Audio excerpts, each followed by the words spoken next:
So it's finally here. We're having a Barbie movie, y'all. I mean, y'all should have saw this look coming. I mean, come on. I did Belle, the Little Mermaid, twice. And now I'm gonna give y'all Barbie. Hey my loves, welcome back to my channel. And if you are new here, welcome. My name is Kamoni, because that's the name of my clothing line. So it's finally here. It's finally here. We're having a Barbie movie, y'all. I mean, y'all should have saw this look coming. I mean, come on. I did Belle. I did the Little Mermaid twice. And now I'm gonna give y'all Barbie. Anyway, so boom. I designed a beautiful dress inspired by Barbie. Barbie is a very classy, modern, timeless gal.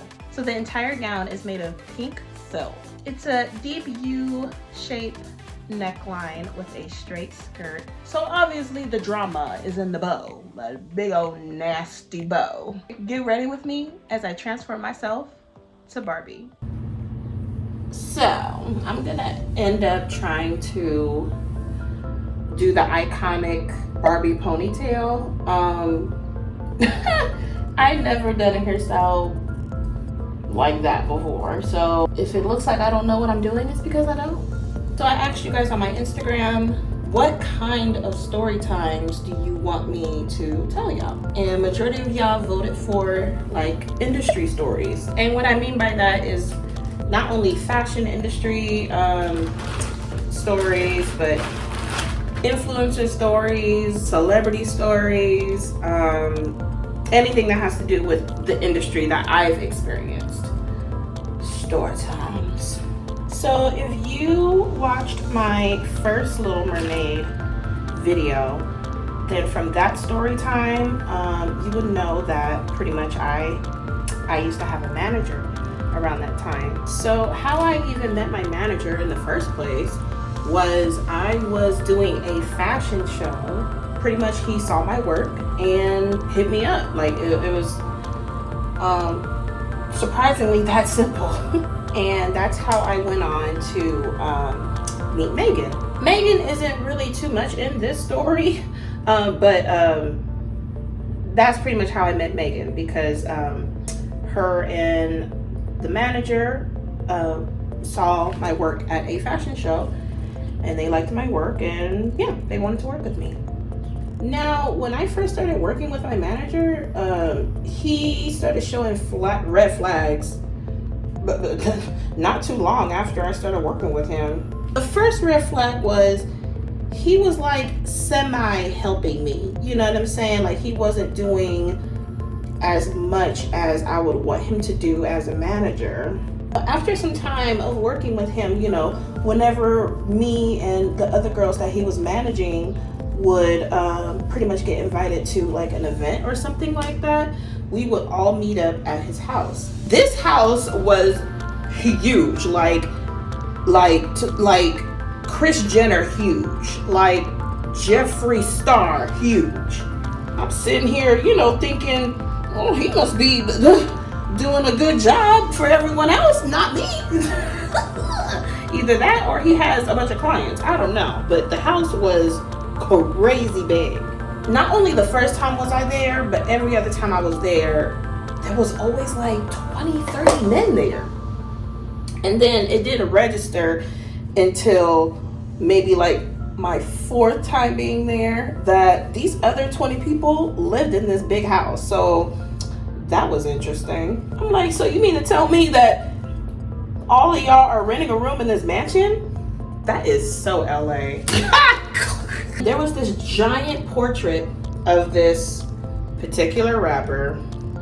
And no, it's not the same rapper as the last two story times. This rapper, he was kind of more so known for being a producer more than a rapper, but you know, he also raps too. So there was a giant portrait of this particular producer and rapper on the wall when you first walk in. I was like, oh wow, you must really be a big fan of his work for you to have a portrait of him. And then he was like, oh no, he lives here. Well damn, how many of y'all live here? Because is already a whole entourage that live in this house. Like, they had a pet monkey, they had a pet bobcat. The backyard was like the size of a mall food court. Like, it was a gag.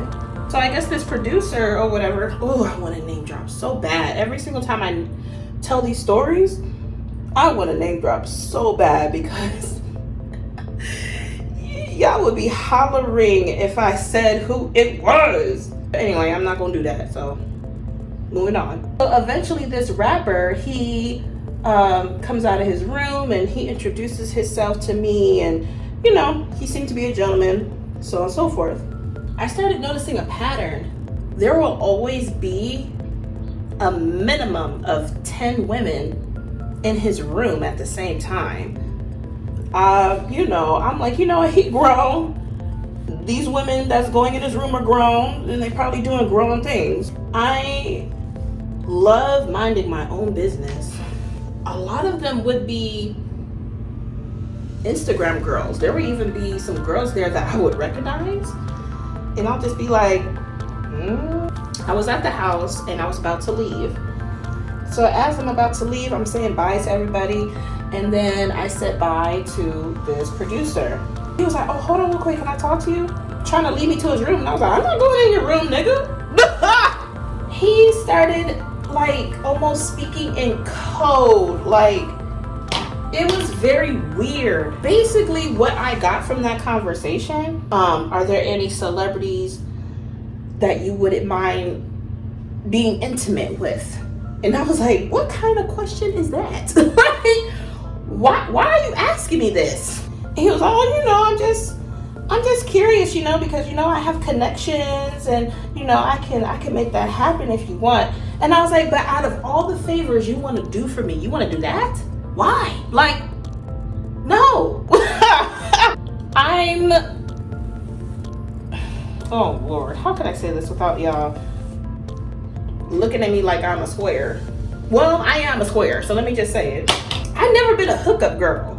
You know what I'm saying? Like, I've never been the type of girl that would, like, you know, hook up with guys and, you know, and have sex with guys that I'm not in a relationship with. If that's what you want to do, that is what you want to do. But me, I am not about that life. And he was like, okay, well, if you change your mind, just let me know. Da, da, da, da, da. And then I remember another couple weeks went by, and he went up to me, pulled me to the side again, and he was like, so you remember our conversation about da da da da? And I was like, yeah, how can I forget? And he was like, well, what if I told you that they're willing to pay you X amount of money to do these sexual favors for him? And I'm like, what is happening? I make dresses. What makes you think I'm into that? And I want to say about maybe like a week after that conversation, Megan tells me about how the producer had the same conversation with her. What am I doing? Oh my God. You know what I feel like I look like right now?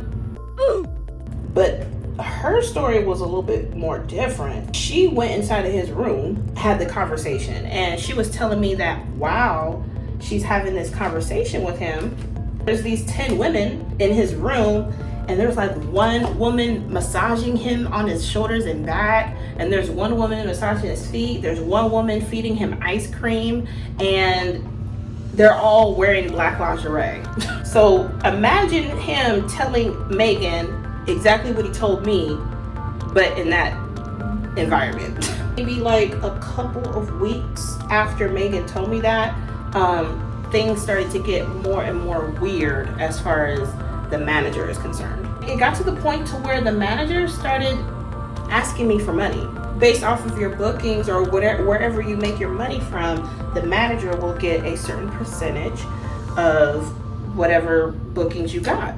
And that's how he would get paid. So basically he started bluntly asking me for money. And I was like, that's a little weird and unprofessional. How the hell you got a car garage full of Lamborghinis and you're asking me for money?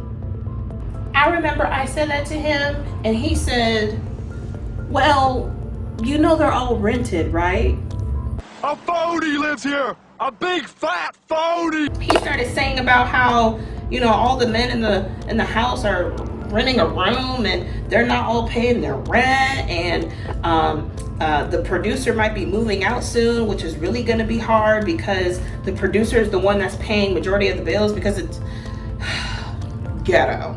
I made up in my mind from that moment on,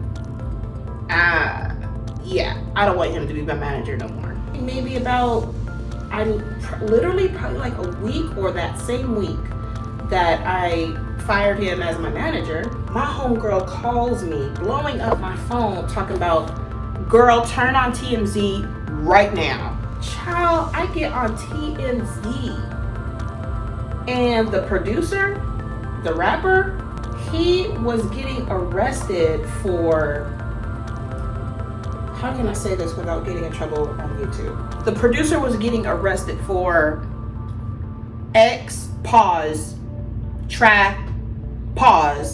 ficking. What the fuck? And then literally my very first thought was, look at God. You can't tell me I'm not covered by the blood.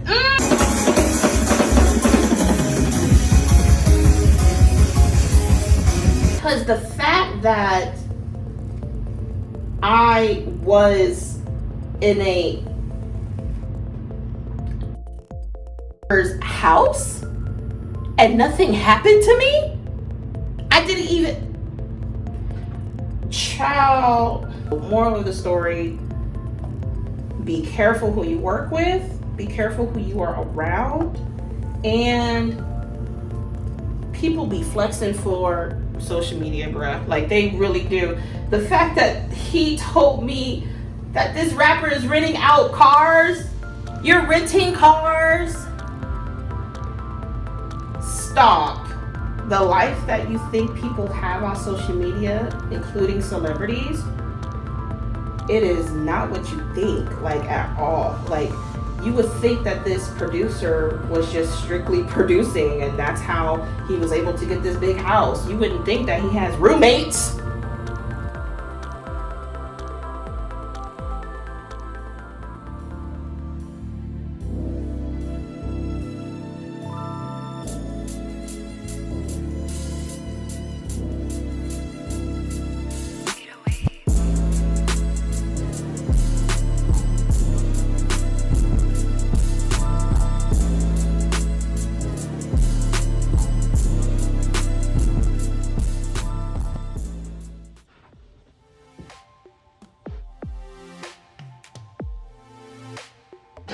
Girl, oh, I legit, where is my pink box? Where is my pink box? This, honey, I don't know why I'm always doubting myself, man. I be so afraid to do a look and then I do it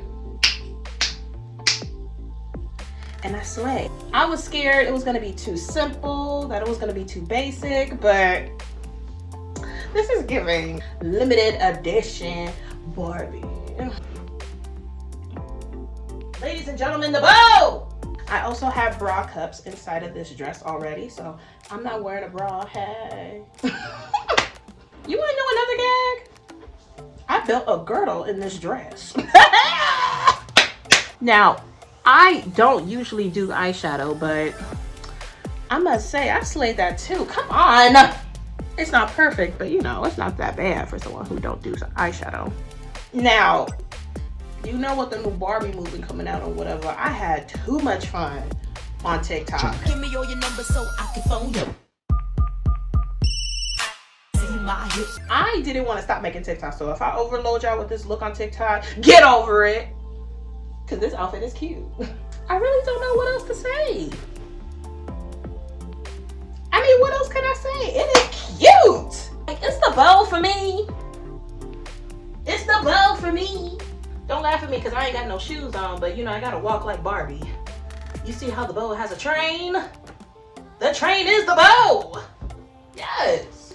Make sure you follow me on Instagram and zigzag so you can look at me some more. But I legit look like I could be at the premiere. Hello, hi. Oh, hello. But I hope you guys enjoyed this video. I know I did. And make sure you follow me on all my socials at Kamoni Collection. Or if you want to see more of me, you can follow me at just_Kamoni. And you can check out all of my designs at KamoniCollection.com. And also, you know, if you want something custom designed by me, hit up your girl. I do prom dresses, wedding dresses, suits. I do all of them. Okay, so stop playing with me. Make sure you do look at my Instagram stories because that's when you get to vote on my next look. This was fun as usual, and I will see you guys on my next video. Bye. And I'm bad like the Barbie. I'm a doll, but I still wanna party. Pink felt like I'm ready to bend. I'm a 10, so I pull in a can. Like Gabby, Stacy, Nikki. All of the Barbies is pretty. Damn. All of the Barbies is bad. It girls. And we